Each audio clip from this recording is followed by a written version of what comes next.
C'est pour la culture, il y a un pas. Le haïva, c'est une grande symphonie. La scène, les artistes, toute cette lumière qui nous entraîne, mais derrière, toute une armée de petites mains, 80 personnes, des techniciens aux hôtesses, chacun dans sa mission avec un engagement constant qui participe aussi à la réussite de ce rendez-vous culturel.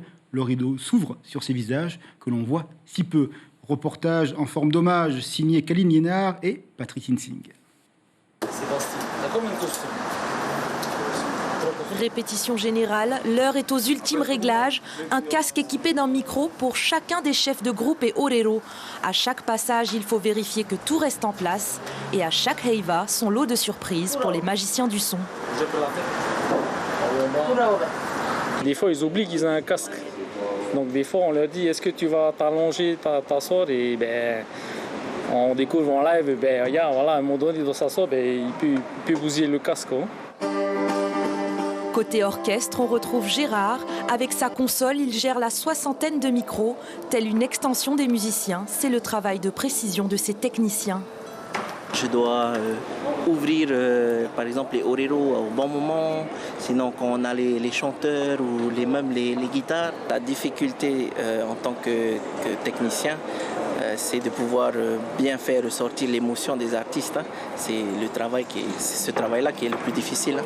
Mais lorsqu'il est accompli, tu vois sur le visage des danseuses, danseurs, du public qui sont ébahis par le spectacle.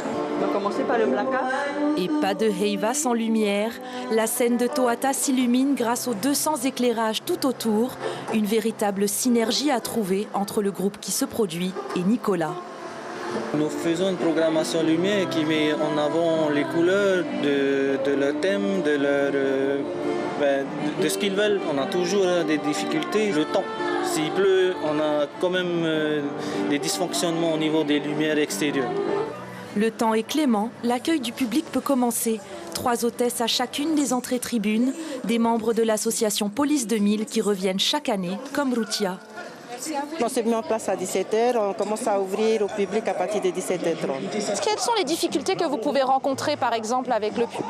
C'est juste les règles qu'on ne respecte pas, comme les appareils photo qui sont interdits et les vidéos. C'est à vous de veiller à ce que ça ne soit pas, que le heiva ne soit pas filmé? Oui, c'est ça.